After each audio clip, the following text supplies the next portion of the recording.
May mga sandali sa buhay na akala mo na ibigay mo na ang lahat. Ako si Tatay Cardo. Ang kaisa-isang pinaghirapan ko. Ang bahay na ito. Ang $1 milyon na inipon ko. Ngunit isang araw, ang sarili kong anak, si John, tinawagan ako. Walang pakundangan. Sinabi niyang ibinenta niya ang aking bahay. At ninakaw ang aking pera. Hindi ako sumagot. Ngunit sa aking pagtahimik, isang ngiti ang lumabas sa aking labi. Isang ngiting malamig. Hindi niya talaga alam ang mangyayari. Bago mo marinig ang buong kwento ng isang amang nanahimik, mag-subscribe ka muna, baka dito mo marinig ang sarili mong tinig. Ako si Tatay Cardo Ramos. Mahigit 60 na ako ngayon. 62 sa katunayan. Maraming taon akong nagsilbi bilang isang guro sa publiko dito lang sa Quezon City. Simple lang ang buhay ko. Payapa. Pagkatapos ng pagreretiro, ang aking mga araw ay umiikot lang sa aking maliit na hardin, sa pagbabasa ng mga libro, at sa pag-inom ng kape habang pinagmamasdan ang buhay na unti-unting lumilipas. Akala ko noon, sapat nang mapalaki ang aking anak, si John, ang buhay na itinayo ko, piraso-piraso, ay para sa kanya. Akala ko wala nang pagsisisihan sa buhay na ito. Ngunit isang araw, naintindihan ko. May mga bagay, hindi lahat ng ibinigay mo ay babalik sa'yo. Hindi ko malilimutan ang araw na yon. Isang Huwebes. 12:00 ng tanghali. Bagong tapos lang ako sa pagdidilig ng aking mga rosas. Tumunog ang aking telepono. Si John, ang aking kaisa-isang anak. Sinagot ko. May ngiti pa sa aking labi. Narinig ko ang kanyang boses, kalmado. Parang wala lang. Tatay, sabi niya. Bukas na ang kasal ko. Nagulat ako. Hindi ko alam. Hindi niya nabanggit. Ngunit bago pa ako makapagtanong, nagpatuloy siya. Ang mga salita niya tumagos sa aking dibdib. Kinuha ko lahat ng pera sa bank account mo. Napakalinaw ng kanyang boses. Walang bahid ng pag-aalinlangan. At nabenta ko na rin ang bahay mo. Nag-etyo ang mga salitang iyon sa aking tainga. Ang bahay ko. Ang lahat. Paalam. At doon, pinutol niya ang tawag. Ang telepono kumawala sa aking kamay. Lumagapak sa sahig.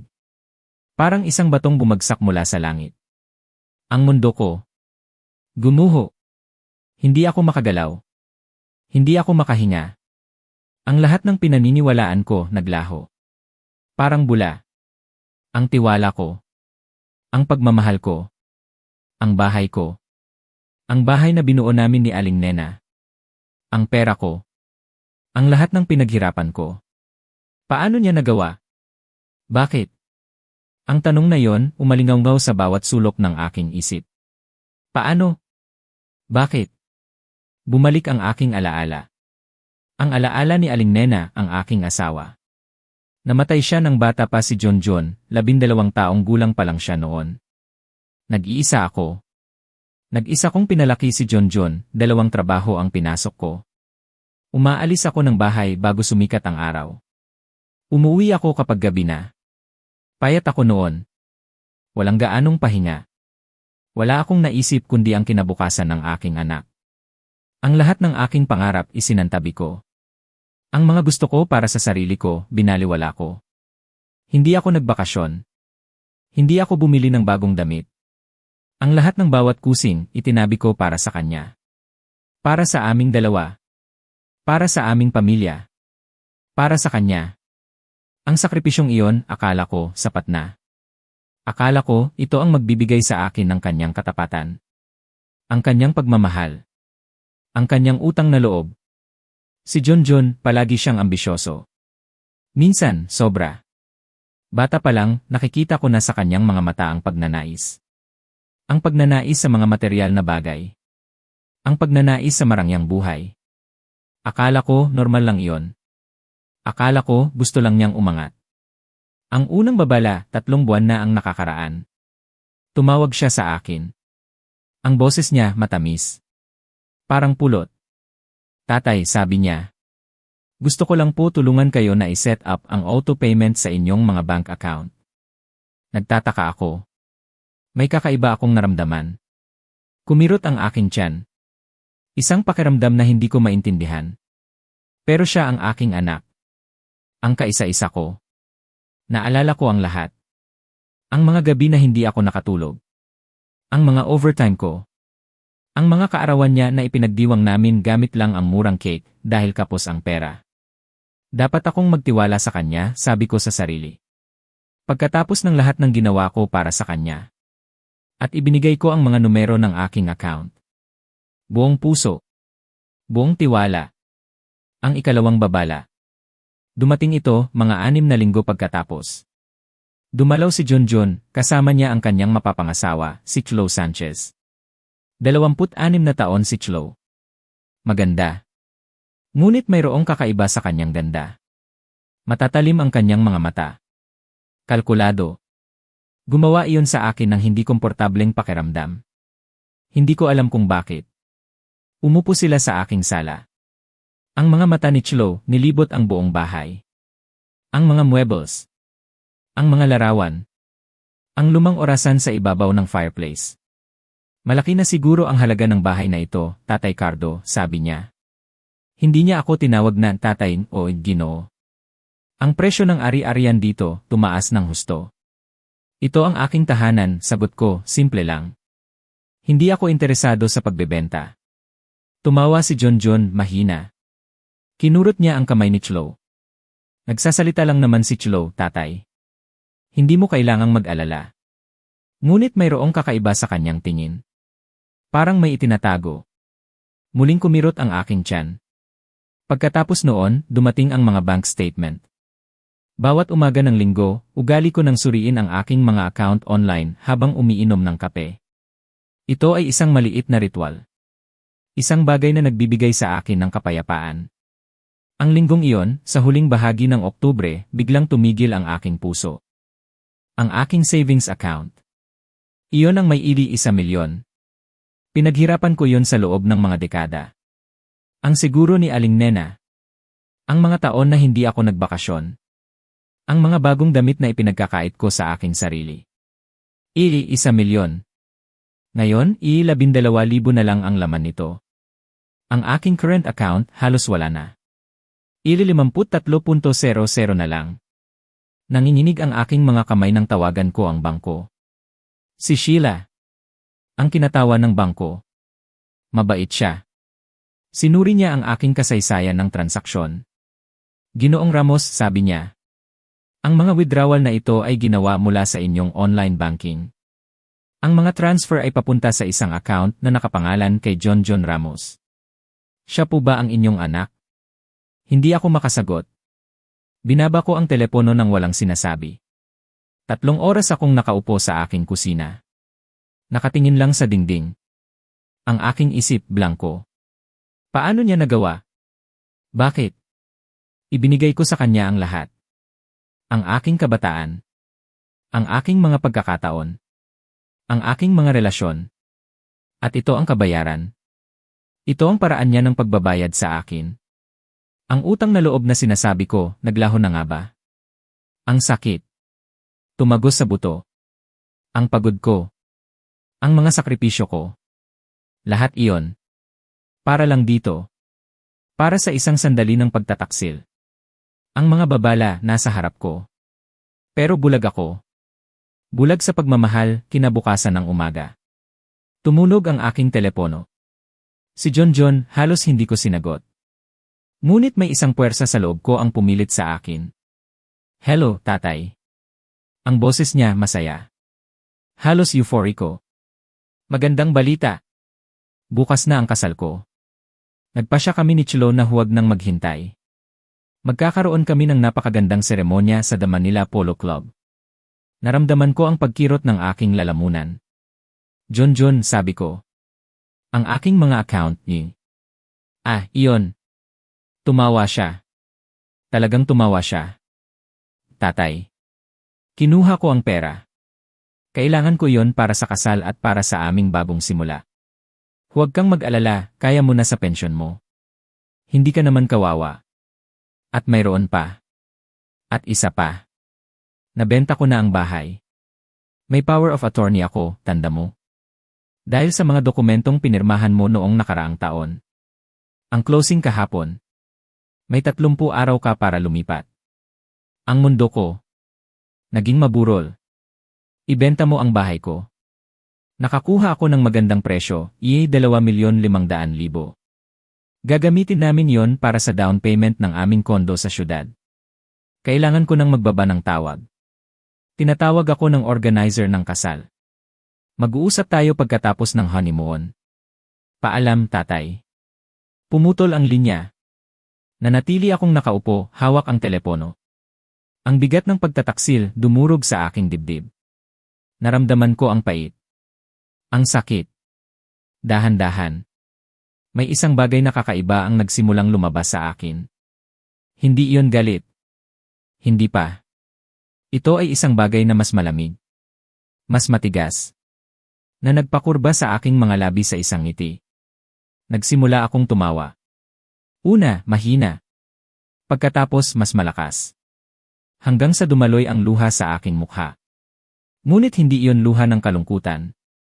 Si John, hindi niya alam. Hindi niya talaga alam ang ginawa niya. Ang bahay na yon. Ang bahay na akala niya ay naibenta niya. Ang aking simpleng tirahan sa Acacia Street, Barangay San Roque, na pinahalagahan niya sa 2,500,000. Iyon ang pinakamalaking pagkakamali sa kanyang buhay. Dahil ang bahay na ibinenta ni John ay hindi ang bahay na tunay kong tinitirhan. Ang ari-arian na naibenta niya ay ang bahay na pinaupahan ko.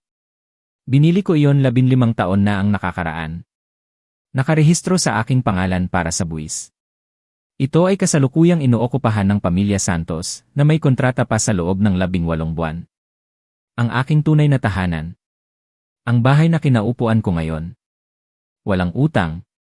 May halaga na malapit sa 35 milyon. Nasa ilalim ito ng isang trust fund. Ang T. Pamilya Ramos Trust.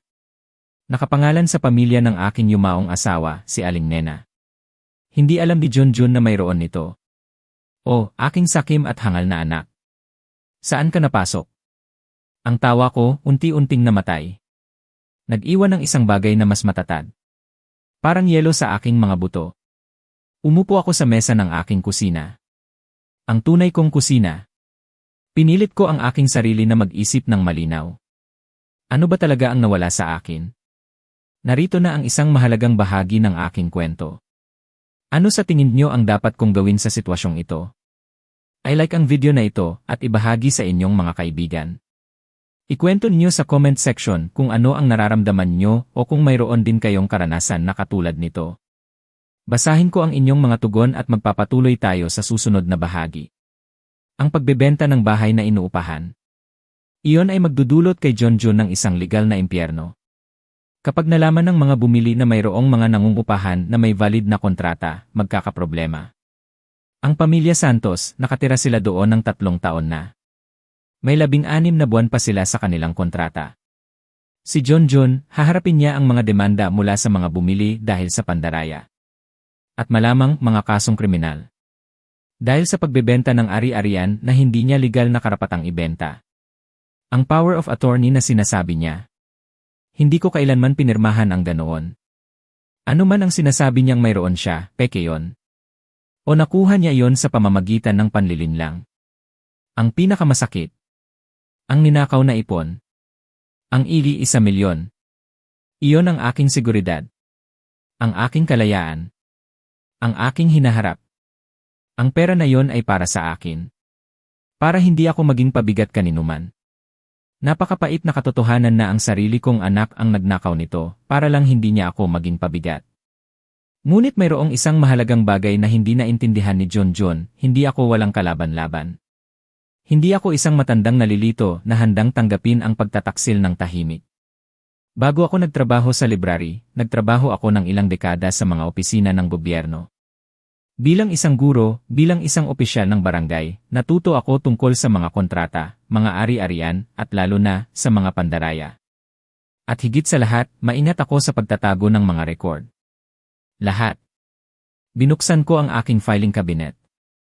Kinuha ko ang folder na may label na Bahay Upa sa Acacia Street. Sa loob, naroon ang mga kopya ng kontrata ko sa Pamilya Santos. Ang patunay ng kanilang security deposit. At ang titulo ng ari-arian na nakapangalan sa akin. Hindi ko kailanman binigyan si Junjun ng power of attorney. Ano man ang sinasabi niyang mayroon siya, peke iyon o nakuha niya sa pamamagitan ng panlilinlang. Pagkatapos, sinuri ko ang folder ng real estate assets. Ang aking tunay na bahay. Kung saan ako nakaupo ngayon. Nakalista sa ilalim ng C. Pamilya Ramos Trust. Ako ang trustee at benepisyaryo. Ngunit ang ari-arian ay hindi nakapangalan sa akin bilang isang individual. Lumaki si Junjun doon. Ngunit hindi niya kailanman inabalang intindihin ang legal na istruktura na nagpoprotekta nito. Naghanda ako ng kape. At nagsimulang gumawa ng listahan ng mga dapat kong gawin. Una, i-report ang pagnanakaw sa pulis. Ikalawa, makipag-ugnayan sa Departamento ng Pandaraya ng Bangko. Ikatlo, kumuha ng abogado. Attorney David Reyes. Kilala ko siya mula sa aming club ng pagbabasa. Ika-4, siguraduhin na ang pamilya Santos ay protektado at nabigyan ng impormasyon. Ika-5, mangalap ng ebidensya ng pandaraya ni Junjun sa pagbebenta ng ari-arian. Habang sumusulat ako, bumagal ang aking kamay. Talaga bang gusto kong ikulong ang aking anak? Ang ideya, kumirot sa aking tiyan. Sa kabila ng lahat, siya pa rin ang bata na kinakalong ko. Ang binatilyo na tinulungan ko sa kanyang mga takdang aralin. Ang binata na ipinagmamalaki ko nang makapagtapos siya. Pagkatapos, naalaala ko ang kanyang boses sa telepono. Masaya. Walang pakialam. Kaya mo na tatay sa pensyon mo. Yui antay vaiga na hukeri. Parang wala siyang ginawang mali. Anong klase ng tao ang pinalaki ko? Inisip ko si Chloe. Ang kanyang mga kalkuladong mata. Ang kanyang matatalim na komento tungkol sa halaga ng bahay. Siya ba ang nagtulak kay Junjun na gawin ito? O si Junjun, palagi na bang may kakayahan sa ganoong kalupitan, at ako, hindi ko lang nakita. Nag-vibrate ang aking telepono. Isang text message mula kay Manang Luz, ang aking kapitbahay at kaibigan. Tatay Cardo, may nakita akong for sale sign sa bahay niyo sa Acacia Street kahapon, ngayon wala na. Ayos lang ba? Sumagot ako, mahabang kwento. Magkape tayo bukas. 15 taon ng kaibigan ko si Manang Luz. Naging legal assistant siya bago magretiro. Kakailanganin ko ng mga kakampi para sa darating. Hindi ako halos natulog ng gabing iyon. Iniisip ko ang mukha ni Junjun kapag naintindihan niya ang kanyang ginawa. Magsisisi ba siya? Hihingi ba siya ng tawad? O sisisihin niya ako, sasabihin niloko ko siya? Pagdating ng umaga, mayroon na akong plano. Hindi ako pupunta agad sa pulis. Una, kukunin ko ang bawat ebidensya. Idodokumento ko ang bawat krimen. Magtatayo ako ng isang hindi matatawarang kaso. Pagkatapos, haharapin ko si Junjun, bibigyan ko siya ng isang pagpipilian. Buong pagbabayad ng voluntaryo o paglilitis sa kriminal. Bibigyan ko siya ng isang pagkakataon. Isang pagkakataon upang patunayan na siya pa rin ang aking anak. Hindi ang estranghero na tumawa habang nagnanakaw sa akin. 9:00. Tumawag ako sa bangko. Gusto kong mag-ulat ng pandaraya at pagnanakaw sa aking mga account, sabi ko. At kailangan ko ng kumpletong record ng lahat ng transaksyon sa nakalipas na 6 na buwan. Siyempre, Ginoong Ramos, sagot ni Sheila. Ikinalulungkot ko ng husto ang nangyari. Sisimulan namin agad ang investigasyon. Pagkatapos, tumawag ako kay Atty. David Reyes. Isang abogado na nakasama ko sa club ng pagbabasa. Attorney David, sabi ko. Kailangan ko ang iyong tulong. Kinuha ng aking anak ang aking ipon at ibinenta niya ang isang ari-arian na sa akin sa pamamagitan ng pandaraya. Kailangan ko ng legal na representasyon. At kailangan kong manatiling lihim ang lahat hanggang sa magpasya akong kumilos. Tumaas ang kilay niya. Nanatili siyang tahimik sa loob ng ilang segundo. Tatay Cardo, napakaseryoso nito. Magkano ang pinag-uusapan? 1 milyon mula sa aking ipon. At humigit kumulang 2,500,000 mula sa fraudulent na pagbebenta. Diyos ko! Tutulungan kita. Pumarito ka sa aking opisina mamayang hapon. Binaba ko ang telepono. Tumingin ako sa salamin sa pasilyo. Ang aking pilak na buhok maayos na sinuklay. Ang aking mga mata malinaw pa rin. Matatag. Mukha akong isang tipikal na matamis na lolo sa kapitbahayan. Pero nakalimutan ni Junjun, ang mga matatamis na lolo ay pwede ring maging mandirigma kapag kinailangan. Gusto niyang magpakasal kinabukasan. CJ, hayaan mo siyang magsaya sa kasal niya. Hayaan mo siyang isiping nanalo siya. Maghihintay ako. Magtitipon ng lakas. At pagkatapos, ituturo ko sa kanya kung ano ang mangyayari kapag niloko mo ang taong nagbigay sa iyo ng buhay. Dumating ako sa The Manila Polo Club. Maaga. Suot ko ang aking pinakamagandang navy blue na vest, elegante at desente. Ang lugar, nagliliwanag sa puting rosas at mga chandelier na kristal. Lahat ay mamahalin. Lahat ay ostentatiously. Lahat ay nagkakahalaga ng malaking pera. Ang perang pinaghirapan ko, malamang. Nakita ko si Chlo, napakaganda sa kanyang puting gown. Siguro, 400,000 ang halaga niyon. 400,000 mula sa 1,000,000 na ipon ko. Si Junjun, nakatuksedo, nakangiti. Parang wala siyang anumang alalahanin sa mundo. Nakita niya ako. Tumakbo siya papalapit. Niyakap ako ng mahigpit. Talagang dumating ka, tatay. Masaya ako na nandito ka. Alam kong naging kakaiba ang mga bagay-bagay, pero ito ay isang bagong simula para sa ating lahat. Niyakap niya ako. Naramdaman ko ang init niya. Ngunit malamig ang aking puso. Tiningnan ko siya ng diretsyo sa mata. Talaga bang naniniwala siya doon? Na ang kanyang ginawa sa akin, ang pagnanakaw, ay isang kakaibang bagay lang. Binabati kita, Junjun, sabi ko, walang anumang emosyon ang aking boses. Mukha kang masaya. Lumapit si Chlo, may matalim na ngiti sa kanyang labi. Tatay Cardo, napakabait niyong dumating. Nag-aalala si Junjun na baka galit pa rin kayo dahil sa alam mo na, ang pera at ang bahay. Pero sa totoo lang, ito ang pinakamahusay. Hindi mo na kailangan ang ganoon kalaking bahay, at kami ni Junjun ay makakapagtayo ng aming kinabukasan. Napakamaalalahanin niya, isip ko. Ang ganda ng kanyang tinig. Ngunit ang aking mga mata, malamig. Ang aking puso, parang yelo. Hindi ko na siya pinansin. Ang seremonya, maikli lang. Umupo ako sa unang hilera. Pinagmamasdan ko ang aking anak na sumumpa ng pagmamahal. At pangangalaga.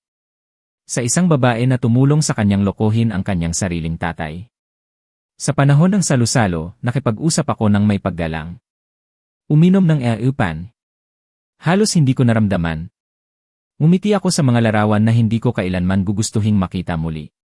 Naramdaman ko ang bawat segundo ng oras na lumilipas. Ang bawat sandali ng kasinungalingan. Sa loob ko, lumalakas ang isang bagay. Mas matigas. Tamang-tama. Habang pinuputol nila ang cake, nag-vibrate ang aking telepono. Isang mensahe mula kay Atty. David Reyes. Binuksan na ang investigasyon. Ang mga kaso para sa pandaraya ay inihahanda. Ipagpapatuloy natin. Binasa ko yon. Isang maliit na ngiti ang lumabas sa aking mga labi. Ngunit hindi yon ngiti ng kaligayahan. Ito ay ngiti ng pag-unawa. Tiningnan ko si Junjun, nakangiti siya. Nakikipagtawanan sa kanyang mga kaibigan. Walang malay. Hindi pa, isip ko. Hayaan mo siyang magkaroon ng huling kasiyahan na ito. Ito ang magiging huli sa mahabang panahon. Ang bawat pagtawa niya. Ang bawat ngiti niya. Ito ay parang matamis na lason. Ngunit alam kong malapit na ang katotohanan, 3 araw pagkatapos ng kasal. Hindi sila nagpasabi. Bigla na lang silang dumating sa aking pintuan. Si Junjun, galit na galit. Si Chlo, ang kanyang mukha ay tensyonado. Malamig. Itinulak ni Junjun ang pinto. Pumasok siya nang hindi naghihintay ng paanyaya. Ano ang ginawa mo, tatay? Sigaw niya. Nag-freeze ang title company ng pera mula sa benta. Sinasabi nilang peke ang power of attorney. Nagbabanta sila na idedemanda ako. Sinarado ko ang pinto. Kalmado lang. Siguro dahil peke yon, sagot ko. Pinagsamantalahan mo ang aking sakit para papirmahin ako ng mga papeles na hindi ko maintindihan. At pagkatapos ay peke ang notarization. Iyan ay isang krimen, Junjun. At bukod pa roon, ninakaw mo ang lahat ng ipon ko. Lumapit si Chlo. Napakawalang katuturan. Tinutulungan ka lang ni Junjun. Matanda ka na, Tatay Cardo. Hindi mo na kayang hawakan ang iyong pananalapi o ang iyong mga ari-arian. Ginawa namin ang pabor sa lahat. Isang pabor, tanong ko. Walang pagnanakaw kung ikaw ay masyadong ulyanin para hawakan ito, Chloe ay umubo. Anak mo si John, lahat ng pag-ari mo ay mapupunta rin sa kanya. Binilisan lang namin ng kaunti. Ganoon pala ang plano, sabi ko ng kalmado. Hanapin ang isang lalaking may amang may pera. Manipulahin siya para magnakaw. At itayo ang iyong buhay sa ibabaw niyan. Huwag kang magsalita ng ganyan kay Chloe. John ay tumutol. Mahal niya ako. Mahal niya ang iyong mana, o kung ano ang akala niyang mana mo, pagtatama ko. Lumapit si Chloe sa akin. Babawiin mo ba ang mga akusasyong ito, sabi niya, may malamig na ngiti. O gagawin namin ang buhay mo na impyerno. Sasabihin namin na may demensya ka. Idideklara ka naming incompetent. Ikukulong ka namin sa isang asylum. Naramdaman ko ang lamig na dumadaloy sa aking mga ugat. Iyan ay isang banta. Iyan ay isang pangako, sabi ni John, ang boses ay mahina at nagbabanta. Sinusubukan kong maging mabait. Tawagan mo lang ang bangko at ang title company at sabihin mo na lahat ay otorisado. Para tayong lahat ay makapagpatuloy sa ating buhay.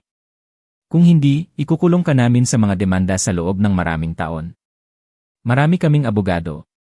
Gagastusin namin ang anumang natitira sa iyo sa mga bayarin at sasabihin namin sa lahat na ikaw ay nalilito. Sa isang sandali, naramdaman ko ang takot. Hindi dahil sa kanilang mga banta. Mayroon akong ebidensya. Kundi dahil sa kung ano ang naging anak ko. Ang lalaking galit na galit at nagbabanta ay isang estranghero. May mukha niya. Ngunit hindi ako nagtagal ng 37 taon sa pagiging mahina lang. Umalis kayo sa bahay ko, sabi ko, may boses na bakal na hindi ko rin nakilala. Pareho kayo ngayon. May 5 segundo bago ako tumawag sa pulis. Isa ni. Hindi ko na binilang ang 2. Umalis sila. Si Chloe nagmumura. Si John, ang mukha ay baluktot sa galit. Nang makita ko ang kanilang sasakyan na lumalayo, napaupo ako sa sofa. Nanginginig ang aking mga kamay. Ngunit hindi sa takot. Kundi sa galit. Wala nang maskara. Alam ko na eksakto kung sino ang kinakaharap ko. Kinabukasan ng umaga, tinawagan ko si Atty. David Reyes. Isumite ang formal na reklamo. Gusto kong iproseso sila ng buong bigat ng batas. Sigurado ka? Tanong ni Atty. David. Lubos, sagot ko. Kung kayo ay nakikinig pa rin hanggang dito, tulungan niyo akong mag-comment ng isa sa ibaba upang malaman kong may mga kaibigan pa rin kasama ko sa buong paglalakbay na ito. Ang inyong presensya ang pinakamalaking inspirasyon upang ipagpatuloy ko ang huling bahagi. Bumalik sila. Isang umaga ng linggo. Tahimik ang buong kapitbahayan. Nakita ko sila mula sa bintana. Si John at Chloe. Naglalakad patungo sa aking pintuan. May mga hakbang na sinukat. Nagdala si John ng bulaklak. Margaritas. Paborito ko. Naalala niya. Si Chloe may dalang kahon ng pastry. Mga alay ng kapayapaan. Halos hindi ko binuksan ang pinto. Ngunit nanaig ang aking kuryosidad. Ano kaya ang bagong estratehiya nila? Tatay, sabi ni John, ang boses ay malambing. Ang mga mata niya namumula. Parang umiyak. Humihingi lang po kami ng 5 minuto. Labag sa aking kalooban, pinapasok ko sila. Umupo kami sa sala. Sila sa sofa. Ako sa aking upuan. May distansya. Inilagay ni John ang mga bulaklak sa center table. Tatay, nagkamali kami, simula niya. Sa lahat ng bagay. Sa kung paano kami nakipag-usap sa iyo. Sa aming ginawa. Hindi ito mapapatawad. Humingi siya ng paumanhin. Nagpakita ng sinseridad. Niyakap niya ang aking kamay. Hindi ko iyon inalis. Tatay, gusto naming ayusin ito. Handa kaming gawin ang anumang kinakailangan. Kumuha na kami ng pangalawang utang sa kondo. Makakapagbigay kami sa iyo ng 6 milyon sa loob ng 2 linggo. Ang natitira ay magtatagal, ngunit babayaran ka namin ng buo kasama ang interes, sabi ni Chloe. At ang mga kasong kriminal, tanong ko. Ang mukha ni John ay dumilim. Iyan ang problema, tatay. Kung magkaroon ako ng criminal record, mawawalan ako ng trabaho. Nagtatrabaho ako sa pananalapi, tatanggalin ako. Paano ako makakapagbayad sa iyo noon? Paano ako magpapakain ng pamilya? Mangyaring Tatay Cardo, Chlo ay idinagdag. Gusto naming magkaanak. Gusto ni Junjun na bigyan ka ng apo pero hindi niya magagawa iyon mula sa selda. Mga apo. Ang salitang iyon tumama sa aking dibdib. Palagi kong pinapangarap na kargahin ang mga anak ni Junjun, ang ikwento sa kanila ang aming kasaysayan ng pamilya. Alam nila eksakto kung saan tatamaan. Pag-isipan mo itong mabuti, Junjun ay nagpilit. Gusto mo ba talagang bisitahin ng iyong magiging apo ang kanilang tatay sa bilangguan? Gusto mo bang lumaki sila na alam na ang kanilang lolo ang nagpakulong sa kanilang tatay? Tiningnan ko silang dalawa. Ang pag-arte, mahusay. Ang luha ni Junjun, parang totoo. Ang pagsisisi ni Chlo, nakakumbinsi. Ngunit nakita ko ang mga detalye. Ang paraan ng pagtingin niya sa orasan. Ang tensyon sa balikat ni Junjun, ang kanyang kamay, masyadong mahigpit na humahawak sa akin nang hindi ako sumasagot. Paano kung tanggihan ko, tanong ko ng mahina. Ang pagbabago ay biglaan. Ang ekspresyon ni Junjun ay tumigas. Si Chlo ay sumandal, nakakrus ang mga braso. Kung gayon, pinipili mong sirain ang iyong anak, sabi ni Junjun ng malamig. At bakit? Para sa pera na hindi mo naman kailangan. Mayroon kang mahalagang bahay, iyong komportableng buhay. Aalisin mo ang lahat sa akin dahil sa kapalaluan. Hindi iyan kapalaluan, iyan ay katarungan. Katarungan! Chlo ay bumulong. Anak mo si Junjun, lahat ng pag-ari mo ay mapupunta rin sa kanya. Ang tanging ginawa namin ay binilisan lang ng kaunti. Ibig sabihin, ayon sa iyo, ang ideal ay namatay ako ng mas maaga para mas maging komportable para sa kanya, sagot ko. Huwag kang magpalsipika, Chlo ay umubo. Isa kang matandang mapagtanim na hindi makita ang kanyang anak na masaya. Hindi ako ipinagtanggol ni Junjun, pinagmamasdan lang niya. Naghihintay kung ang diskarte ba na yon ay mas epektibo kaysa sa mga luha. Tumayo ako ng dahan-dahan. Umalis kayo sa bahay ko. Junjun, umalis ka. Ang aking boses nanginginig sa galit. Pumapasok kayo dito na may mga bulaklak at peking paumanhin, sinusubukang manipulahin ako para hayaan ko kayong nakawan ako ng walang kahihinatnan. Sa tingin ba talaga ninyo ay hindi ko nakikita ang ginagawa nyo? Tumayo si Junjun, ang mukha niya pula. Pagsisisihan mo ito kapag nakakulong ako. Kapag iniwan ako ni Chlo dahil hindi ko siya kayang buhayin. Kapag mag-isa kang magpapasko sa bawat Pasko. Tandaan mo na ikaw ang pumili nito. Hindi ko iyan pinili, sagot ko ng malamig. Ikaw ang pumili niyan noong araw na nagpasya kang nakawan ang sarili mong tatay. Niyakap ni Chlo ang braso niya. Tara na. Hindi siya sulit. Iwanan mo na siya dito na mabulok mag-isa kasama ang kanyang pera. Dahan-dahan nilang isinarado ang pinto. Nanatili ako sa sala, nanginginig. Hindi sa takot, kundi sa galit. Sinubukan nila ang lahat. Mga paumanhin. Manipulasyon. Pagkakasala. Mga banta. Nag-alok pa nga sila ng mga apo. Parang mga piyesa lang iyon sa isang laro. Ngunit sa ilalim ng galit may natitira pa ring duda. Paano kung tama si Junjun? Paano kung sinisira ko siya? Paano kung sa loob ng ilang taon, pagsisisihan ko ito? Hindi ko inalis ang mga kaisipang iyon. Sa araw na iyon, nakita ko sa likod ng kanilang mga maskara. Hindi sila nagsisisi sa pananakit sa akin, kundi sa pagkakadiskubre. Itinapon ko ang mga margarita sa basura. Tinawagan ko si Atty. David Reyes. Kagagaling lang nila para subukang manipulahin ako na bawiin ang mga kaso, paliwanag ko. Nag-alok sila ng isang bahagi ng pera kung titigil kami sa lahat. Ano ang sinabi mo sa kanila? Tanong ni Atty.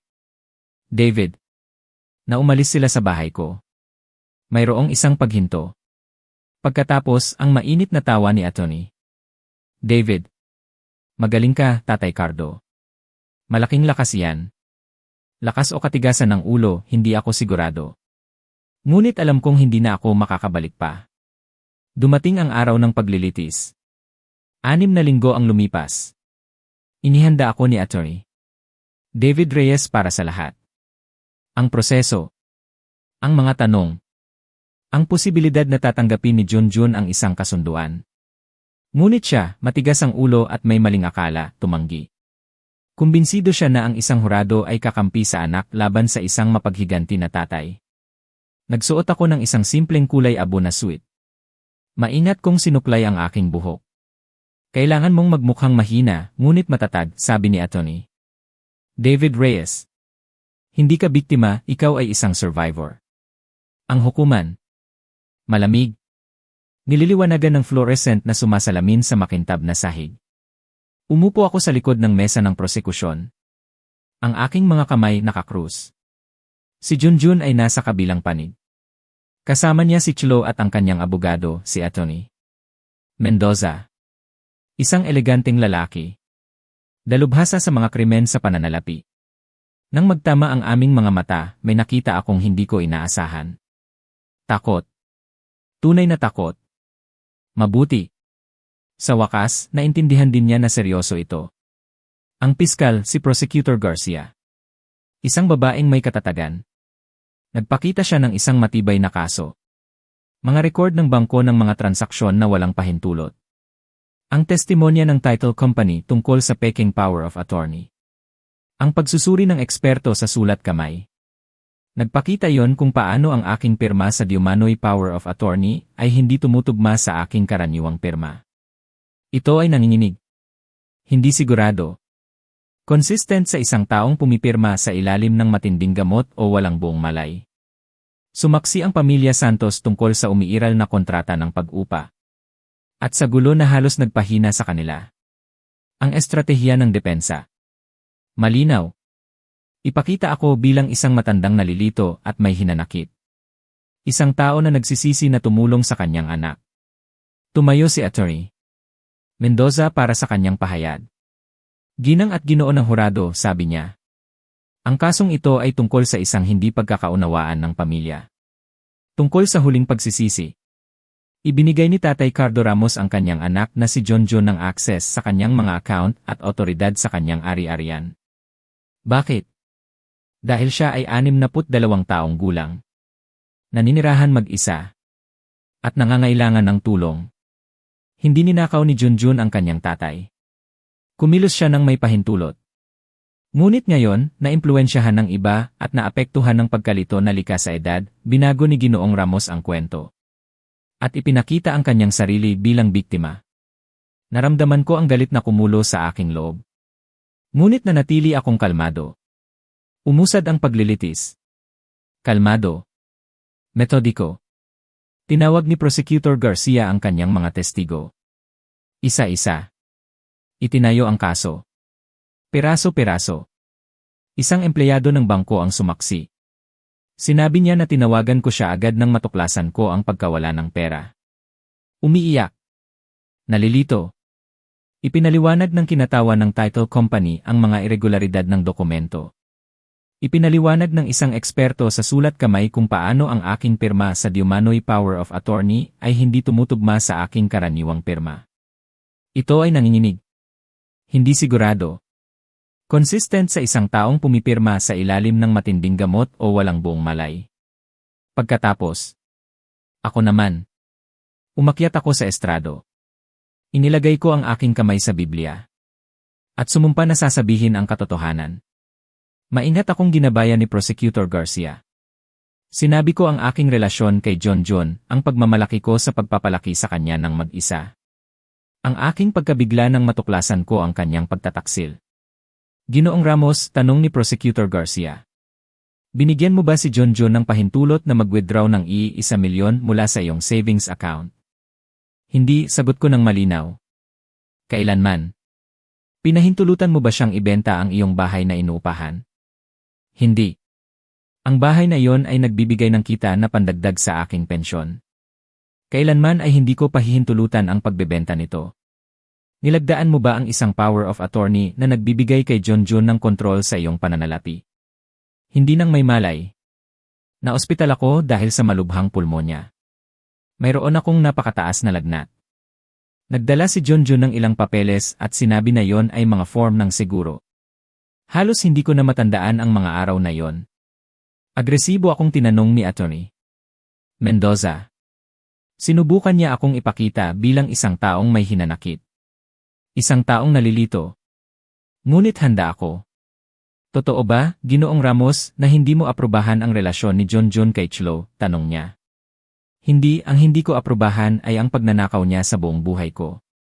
Nagkaroon kayo ng mga pagtatalo dahil sa kanilang relasyon, hindi ba? Tulad ng anumang pamilya. Ngunit ang kasong ito ay hindi tungkol sa kung sino ang mahal ng aking anak, kundi tungkol sa mga krimen sa pananalapi. Nakatira kang mag-isa, hindi ba? Walang malapit na pamilya bukod kay Junjun. Nakatira akong mag-isa. Hindi iyan ginagawa akong sinungaling o mapaghiganti. Sinubukan ni Atty. Mendoza ang iba't ibang anggulo. Ngunit walang tumama. Nasa panig ko ang katotohanan. Pagkatapos, si Junjun naman. Ginabayan siya ni Atty. Mendoza sa kanyang bersyon ng mga pangyayari.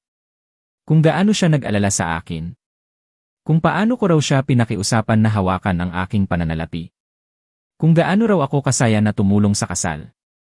Ang kanyang pag-arte, pulido. Nakakumbinsi. Pagkatapos, tumayo si Prosecutor Garcia para sa cross-examination. At doon nagsimulang gumuho ang lahat. Ginoong Ramos, sinabi mong humingi ng tulong ang iyong tatay upang pamahalaan ang kanyang pera. Kailan niya eksaktong ginawa ang kahilingang iyon? Ito ay isang bagay na pinag-uusapan namin sa loob ng ilang buwan, siya ay bumulalas. Maaari ka bang magbigay ng anumang mensahe, email o tala kung saan nakasaad ang kahilingang iyon? Ito ay oral. Kita ko. Tungkol sa power of attorney. Sinabi mong nilagdaan iyon ng iyong tatay ng voluntaryo sa ospital. Gayunpaman, ang notaryo, na ang selyo ay lumitaw sa dokumento, ay nasa Laguna noong araw na iyon at ang ospital ay nasa Quezon City. Paano nasaksihan ng notaryo na iyon ang pirma? Si Junjun ay namutla. Hindi ko alam. May error siguro sa records. Isang error? Prosecutor Garcia ay nagtaas ng kilay. O kaya ay pinalsipika mo ang notarization pagkatapos mong makuha ang pirma ng iyong tatay sa ilalim ng panlilinlang. Hindi ako nagpalsipika ng anuman.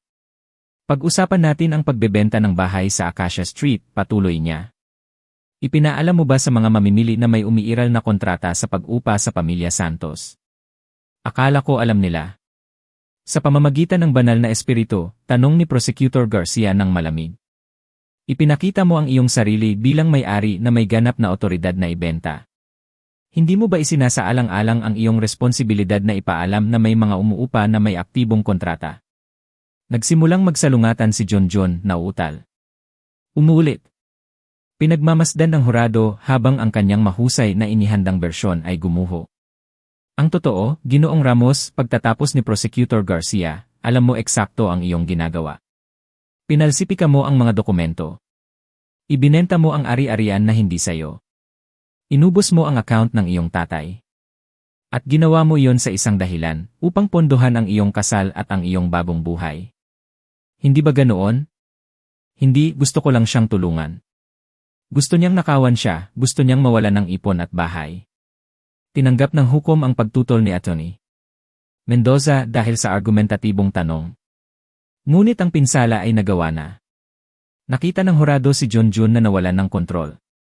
Nagsinungaling sa kanyang sarili ng malakas. Nang matapos ang mga huling argumento, naramdaman ko ang isang kakaibang kapayapaan. Ang aking bahagi ay tapos na. Sinabi ko ang totoo. Nagbigay ako ng ebidensya. At nilabanan ko ang manipulasyon. Kung ano man ang dumating pagkatapos, hindi na yon nakasalalay sa akin. Tumayo kami nang umalis ang hurado upang magpasya. Bago sila umalis, tumingin si Junjun sa akin sa huling pagkakataon. Ang kanyang mga mata, na palaging puno ng tiwala, ngayon ay walang laman. At takot. Hindi ko inalis ang aking tingin. Iyon ang anak na pinalaki ko. At iyon ang hatol na siya mismo ang nagtamo. 3 oras ang inabot ng hurado. Nang bumalik sila, ang kanilang mga mukha ay seryoso. Ngunit matatag. Sa kasong pagnanakaw, paano ninyo idineklara ang akusado? May sala. Sa kasong pandaraya, paano ninyo idineklara ang akusado? May sala. Sa kasong pagpapalsipika ng mga dokumento, paano ninyo idineklara ang akusado? May sala. Gumuho ang mukha ni Junjun, si Chloe ay umubo. Nanatili akong tahimik. Naramdaman ko ang bigat ng salitang iyon na umalingaw-ngaw sa silid. May sala. Inilabas ng hukom ang petsa ng pagpapataw ng sentensya pagkatapos ng 2 linggo. Si Junjun ay nakalaya sa ilalim ng piyansa. Ngunit ang katotohanan ay nananaig. Makukulong siya. Sa labas, naghihintay ang mga reporter. Binalitaan ako ni Atty. David Reyes na nakuha ng kaso ang atensyon ng lokal na media. Matandang tatay, idinemanda ang sariling anak dahil sa pagnanakaw. Ginoong Ramos, ano ang nararamdaman mo sa hatol? Tanong ng isang mamamahayag. Huminto ako. Sumagot ng malinaw. Pakiramdam ko nagkaroon ng hustisya. Ang ginawa ng anak ko ay krimen. Niloko niya ang taong pinakamamahal sa kanya. At kailangan niyang harapin ang mga kahihinatnan. May mensahe ba para sa ibang pamilya na dumaranas ng pang-aabuso sa pananalapi laban sa mga nakatatanda? Hindi mo kailangang protektahan ang mga nananakit sa iyo kahit sila pa ang iyong pamilya. Lalo na kung sila ang iyong pamilya. Ang pagmamahal na walang hanggan at walang kahihinatnan ay hindi pagmamahal. Ito ay pagpapahintulot ng pang-aabuso. Ang pagpapataw ng sentensya. Mas mahirap pa. Pinakinggan ni Hukom de la Cruz ang mga pahayag ng epekto mula sa magkabilang panig. Ang pamilya Santos ay nagsalita tungkol sa takot na mawalan ng tahanan. Ang mga bumili ng bahay ay nagsalaysay tungkol sa pinsala sa ekonomiya na halos lumubog sa kanila. Ako. Nagsalita ako tungkol sa pagtataksil. Sa kahihiyan. Sa sakit na makita ang isang anak na nagiging magnanakaw. Pagkatapos ay humingi ng awa ang abogado ni Junjun, si Junjun, umiiyak, ay humarap sa hukom. Kagalang-galang na hukom, alam kong hindi ko na maibabalik ang aking nagawa. Niloko ko ang aking tatay. Ang taong nagpasa ng lahat para sa akin. Hinayaan kong sirain ng kasakiman at kawalang isip ang aming relasyon. Naiintindihan kong kailangan kong parusahan. Humihingi lang ako ng awa, isang pagkakataon na muling itayo ang aking buhay. At balang araw ay mabayaran ang aking nagawa. Tiningnan siya ni Hukom de la Cruz ng matagal. Ginoong Ramos, sabi niya sa huli. Hindi ka nagkamali lamang. Gumawa ka ng serye ng sinadyang desisyon. Pinalsipika ang mga dokumento. Pinagsamantalahan ang sakit ng iyong tatay. Nagawa ang pandaraya laban sa ilang tao. Hindi ito mga krimen na impulsive o dahil sa desperasyon. Kundi dahil sa damdamin ng karapatan at kasakiman. Hindi ka nagpakita ng pagsisisi hanggang sa matuklasan. Pinagbantaan mo ang iyong tatay nang humingi siya ng katarungan. Hindi ka karapat-dapat sa pagpapatawad. Huminto siya. Sinentensyahan niya si Junjun ng 7 taon sa bilangguan. Na may posibilidad na mapalaya ng may kondisyon pagkatapos ng 4 na taon. Bukod pa rito, kailangan niyang magbayad ng buong restitusyon sa akin at sa mga bumili. Plus mga gastos at multa. Ang kabuuan ay lumampas sa 12 milyon. Si Junjun ay napaupo. Umiiyak. Si Chloe ay nanatiling matigas. Ang mukha niya baluktot. Nang dalhin siya ng sheriff na nakaposas, tumingin siya sa akin muli. Pinanatili ko ang aking tingin. Tahimik. Wala nang natitira pang sasabihin. Ilang araw pagkatapos, nagkita kami ni Atty. David Reyes upang suriin ang order ng restitusyon. Ipinaliwanag niya. Ipinakulong na ng korte ang mga ari-arian nina Junjun at Chloe. Ang kondo na binili nila ay ibebenta. Ang kanilang mga account ay sasamsamin. Magbabayad sila sa iyo sa loob ng maraming taon, paliwanag niya. Marahil mga dekada. At si Chloe, tanong ko. Hindi siya inakusahan ng kriminal dahil si Junjun ang pumirma at nagpatupad ng lahat. Ngunit bilang asawa niya, siya ay responsable sa sibil para sa restitusyon. Maaaring imbestigahan ang kanyang sweldo, mga account, anumang ari-arian sa kanyang pangalan. Naisip ko ang babae na tumawag sa akin na matandang makasarili. Ang nag-usap tungkol sa mga apo na parang mga piyesa lang iyon sa isang laro. Mukhang may plano rin ang katarungan para sa kanya. Sa paglipas ng panahon, nagsimulang umusbong ang mga kahihinatnan. Nawalan si Junjun ng trabaho sa pananalapi. Walang kumpanya ang gustong kumuha ng isang nahatulan dahil sa pandaraya. Burado na ang social media ni Chloe. Puno iyon ng mga larawan ng kasal at mga motivational quotes. Lumayo ang mga kaibigan at kakilala. Ang kondo na ibenta ng lugi sa isang foreclosure. Natanggap ko ang unang bayad ng restitusyon, ₱600,000. Mula sa pagbebenta na yon, tatagal ng maraming taon bago ko makuha ang lahat. Ngunit gumana ang sistema. Nagpadala sa akin ang pamilya Santos ng isang card. Salamat po sa inyong tapang na ipagtanggol ang tama. Iniligtas ninyo ang aming tahanan. At nagturo sa aming mga anak ng aral tungkol sa katarungan. Nag-organisa si Manang Luz ng isang hapunan upang ipagdiwang ang pagtatapos ng proseso. Ang aming grupo ng pagbabasa ay nagtoast sa aking lakas. Sa aking katatagan. Sa aking desisyon na hindi magpaapi. Nagawa mo ang isang pambihirang bagay, Tatay Cardo, sabi ni Kuya Jose. Karamihan ay susuko, ngunit nanatili kang matatag. Wala akong pagpipilian, sagot ko. Hindi niya ako binigyan ng iba. Gayunpaman, nang magsalpukan ang aming mga baso, naramdaman ko pa rin ang isang butas sa aking dibdib. Nanalo ako sa hukuman. Ngunit nawalan ako ng anak. Ang batang iyon na minsan ay binigyan ko ng bagong backpack para sa eskwelahan, wala na. Pinalitan siya ng isang lalaki na mas pinahalagahan ang pera kaysa sa kanyang sariling tatay. Ngunit, mayroon pa akong isang bagay na hindi ko handang mawala. Ang aking respeto sa sarili. Ang aking bahay. Ang aking kinabukasan. 6 na buwan pagkatapos ng sentensya, ang aking buhay ay namulaklak sa isang paraan na hindi ko kailanman inakala. Nagsimula ako ng isang maliit na proyekto ng pagpapayo. Upang tulungan ang mga matatanda na protektahan ang kanilang sarili mula sa pang-aabuso sa pananalapi. Sumama si Manang Luz. At nagsimula kaming magbigay ng mga seminar sa mga sentro ng komunidad at mga parokya. Bawat tao na tinulungan namin. Binigyan niya ng kabuluhan ang aking sakit.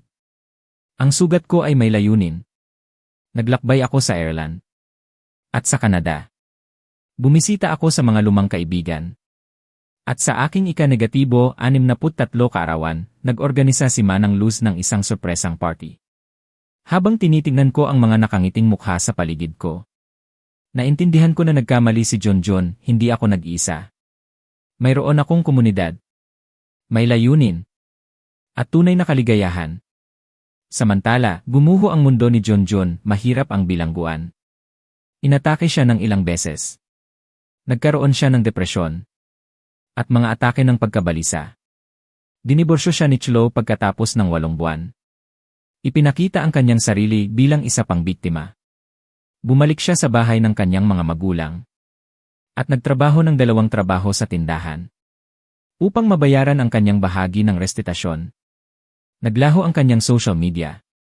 Walang gustong lumapit sa babae na nagnakaw sa isang matanda. Ang karera ni John sa pananalapi ay nawasak. Nawala ang kanyang mga sertipikasyon. At dinemanda siya ng kanyang dating kumpanya. Nang humingi siya ng parol, tinanggihan siya. Walang trabaho. Walang mga sulat ng suporta. Walang patunay ng tunay na rehabilitasyon.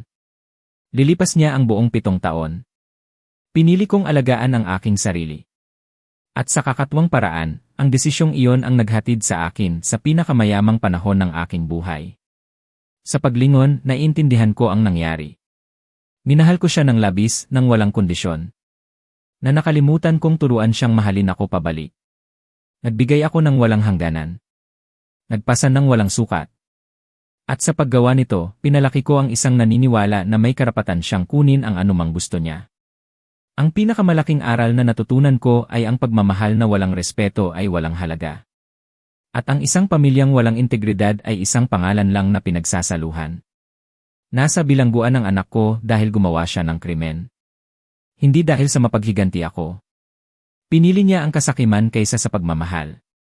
Hindi ko sinira ang buhay niya. Ginawa niya ito sa kanyang sarili. Ang tanging ginawa ko ay tumangging sumama sa kanya sa pagkawasak na yon. At ngayon, may gusto akong itanong sa iyo na nakikinig sa akin. Ano ang gagawin mo kung traidorin ka ng sarili mong anak sa ganitong paraan? Magkakaroon ka ba ng lakas na piliin ang katarungan higit sa pagkakasala? Salamat sa pakikinig sa aking kwento hanggang sa dulo. I-like ang video na ito, ibahagi sa isang nangangailangan ng pandinig, at sabihin sa akin sa mga komento kung saang lungsod ka nakikinig. Marahil ang iyong mensahe ay makakatulong sa ibang tao na magtakda ng mga hangganan. At tandaan na ang pagprotekta sa sarili ay hindi pagiging makasarili. Ito ay pagpapanatili ng buhay. Ang kwento ni Tatay Cardo Ramos ay nagtatapos dito. Ano sa tingin mo ang desisyon ni Tatay Cardo? May gagawin ka bang kakaiba kung ikaw ang nasa kanyang lugar? Ibahagi ang iyong mga saloobin sa comment section. Binabasa ko ang bawat isa ninyo. Kung ang kwentong ito ay nagpabago sa iyong pananaw o nagpaantig sa iyong damdamin, huwag kalimutang mag-iwan ng like. Ibahagi ito sa isang taong pinaniniwalaan mong mararamdaman din ang bigat ng kwentong ito. At mag-subscribe sa channel ng Tahimik na Ama para hindi mo mapalampas ang susunod na mga misteryo. Magkita-kita tayo sa susunod na kwento at sino ang nakakaalam sa susunod na pagkakataon, baka ikaw na ang magsasabi ng iyong karanasan.